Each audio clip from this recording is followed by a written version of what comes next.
Okay, so by now we covered the key ideas for forces at an angle involving friction, but let's just do one more, see what happens if we reverse that direction of the force. So we have a box, but this time instead of pulling up, we're going to be pushing, kind of like a lawnmower. So we have some 30 degree, 0.0 degree angle. It's a 40 newtons force. And we have force of gravity. But now our normal force is actually going to be bigger than force of gravity because the table has to support both the force of gravity of the block plus that downward y component of that applied force. And there's going to be force of friction opposing it. Okay. So let's draw that triangle again. So this time our triangle is going downwards. So we have an x and y component. Here's our 40.0 newtons. Here's our 30 degrees. So when we do our trigonometry, we saw this time it was a value of 34.6.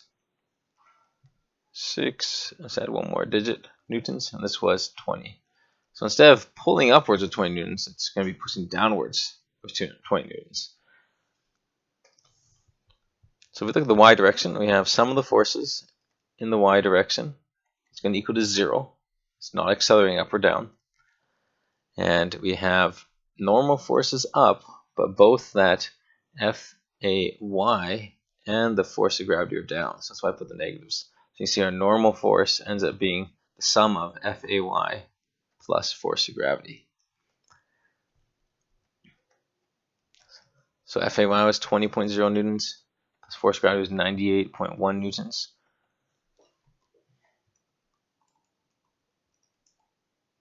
So we just add those up. We get 118.1 newtons, the sum of those. So the process is actually the same. It's the previous one, but now it's going to be slightly slower, the acceleration, because the normal force is bigger. So sum of the forces in the x direction is equal to our net force, which is mass times acceleration in the x direction. It's going to be the applied force in the x direction minus our force of friction.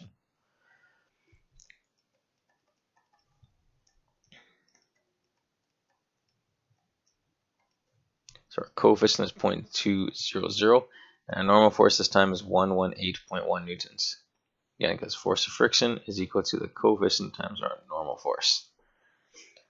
So you got 34.64 minus 0.2 times 118.1, and divide that by 10 because the mass is 10. So you get AX is equal to 1.1.